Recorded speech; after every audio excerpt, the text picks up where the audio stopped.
नमस्कार दोस्तों। इंडिया से भागा हुआ एक व्यक्ति नित्यानंदा, जो एक रेप अक्यूज्ड भी है, उसने एक आइलैंड को खरीदा एंड उसका एक देश बना दिया। उसका एक रिप्रेजेंटेटिव अभी हमें यूनाइटेड नेशन में देखने को मिला, जिसके चलते आजकल वो काफ़ी न्यूज़ में चल रहा है। सो कौन है नित्यानंदा एंड इंडिया में वो इतना चर्चा का विषय क्यों है? देखिए, इसको समझने के लिए हमें पहले नित्यानंदा की कहानी को समझना होगा।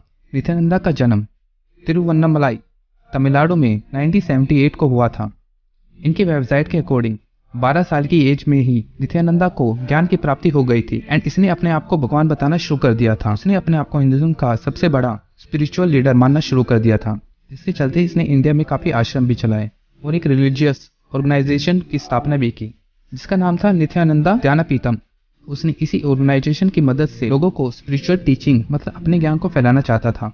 अगर आप इनकी वेबसाइट पे विजिट करें तो आपको पता चलेगा 47 कंट्री में उनके सेंटर चलते हैं और काफ़ी डिटेल में ये सब जानने को मिलेगा। अगर हम उनकी कंट्रोवर्सी की बात करें तो साल 2010 में न्यूज़ चैनल पे तमिल एक्टर्स के साथ इनकी एक वीडियो निकल के आई थी, जहां ये उनके साथ सेक्सुअल एक्ट में शामिल थे, जिसके रिप्लाई में नित्यानंदा का कहना था कि वो बस शवासना प्रैक्टिस कर रहे थे, वहाँ उनकी कोई भी गलत इंटेंशन नहीं थी।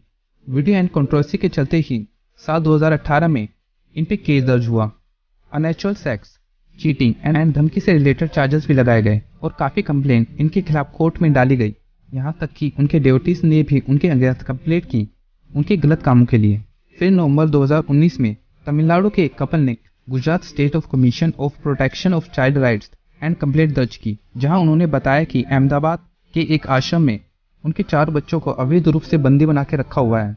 इसी कंप्लेंट के चलते 16 नवंबर को पुलिस नित्यानंदा आश्रम पहुंची एंड वहां से 2 बच्चों को छुड़वा देती है, बट फिर भी वहां 2 बच्चे नहीं मिलते। जब ये न्यूज़ बाहर आई तो नित्यानंदा सेम मंथ में ही कंट्री छोड़ के जा चुके थे, या बोले तो भाग गए थे। आगे चलकर खबर निकल के आती है कि साउथ अफ्रीका के आसपास काफ़ी सारे आइलैंड हैं, जिसमें से एक नित्यानंदा ने खरीद लिया है एंड उस आइलैंड का नाम दिया यूनाइटेड स्टेट ऑफ खलीसा। इस तरीके से उन्होंने एक नए देश की स्थापना कर दी, मतलब अपना एक नया देश ही बना डाला। देखिए, एक आइलैंड को खरीद लेना और उसको एक देश में तब्दील कर देना, ये इस चीज को भी दर्शाता है कि उसके पास कितना पैसा होगा एंड ये पैसा कहाँ से आया। आई गेस ये मुझे बताने की जरूरत नहीं है। एंड अब उस पैसे के दम पे इस कंट्री का अपना खुद का फ्लैग है, कॉन्स्टिट्यूशन है एंड नित्यानंदा उसको greatest Hindu nation of earth से संबोधित करता है। का ये भी कहना है कि यहाँ 2 बिलियन हिंदू रहते हैं। ये पूरी कहानी थी नित्यानंदा की। आई गेस आपको अच्छे से मैंने एक्सप्लेन किया होगा। एंड जो अभी यूनाइटेड नेशन में हुआ है, देखिए यूनाइटेड नेशन में टोटल 193 या 194 कंट्रीज हैं। यहाँ पे सभी कंट्रीज के रिप्रेजेंटेटिव आते हैं एंड आपस में डिबेट होती है। तो ऐसी एक डिबेट में देखा गया कि 24 फरवरी को यूनाइटेड स्टेट ऑफ खलीसा के रिप्रेजेंटेटिव विजय प्रिया भी शामिल थी। अब यहीं से काफ़ी क्वेश्चन उठने स्टार्ट हुए कि जिस देश का कोई वजूद नहीं है, कभी सुना भी नहीं है, उस देश का रिप्रेजेंटेटिव यूनाइटेड स्टेट्स में पार्टिसिपेट कर रहा है। वहाँ पे विजय प्रिया ने एक स्पीच दी एंड स्पीच के साथ साथ उन्होंने इंडिया पे भी आरोप लगाया कि नित्यानंदा को इंडिया आने नहीं दिया जा रहा एंड उन्हें इंडिया से भगा दिया, जबकि वो नित्यानंदा का बर्थ प्लेस है, जिस पे यूनाइटेड नेशन को एक्शन लेना चाहिए। और यही स्टेटमेंट है जो कंट्रोवर्सी में आ गई। अब हर जगह पे इनके देश की चर्चाएं स्टार्ट हो चुकी हैं, चैनल्स पे डिबेट हो रही है। बाद में विजय प्रिया ने इस कंट्रोवर्सी का जवाब देते हुए कहा है कि हम इंडियन गवर्नमेंट के अगेंस्ट नहीं है, हमारा जो बयान है वो एंटी हिंदू एलिमेंट के अगेंस्ट है। अगर हम यहाँ यूनाइटेड नेशन की बात करें तो के रिप्लाई में यूनाइटेड नेशन ने जवाब दिया है, जो भी United state of khalisa representative ने कहा है हम उसको कंसिडर नहीं करने वाले।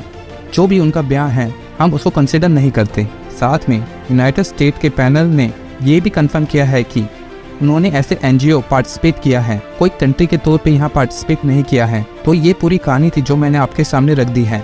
आगे इस पर कोई अपडेट आती है तो मैं उस पर भी अपडेटेड वीडियो लेके आऊँगा। अगर आप मेरी राय जानना चाहते हैं तो ये काफ़ी अटपटी सी न्यूज़ निकल के आई है, मतलब जिस देश का वजूद ही नहीं है, कोई जानता भी नहीं है, एक ऐसी जगह को आप कंट्री का नाम देके यूनाइटेड नेशन में पार्टिसिपेट करने कैसे दे सकते हैं? ये कोई मजाक की तरह लग रहा है। आपका क्या ओपिनियन है इस पूरे मुद्दे पे? प्लीज़ कमेंट में अपनी राय दे सकते हैं।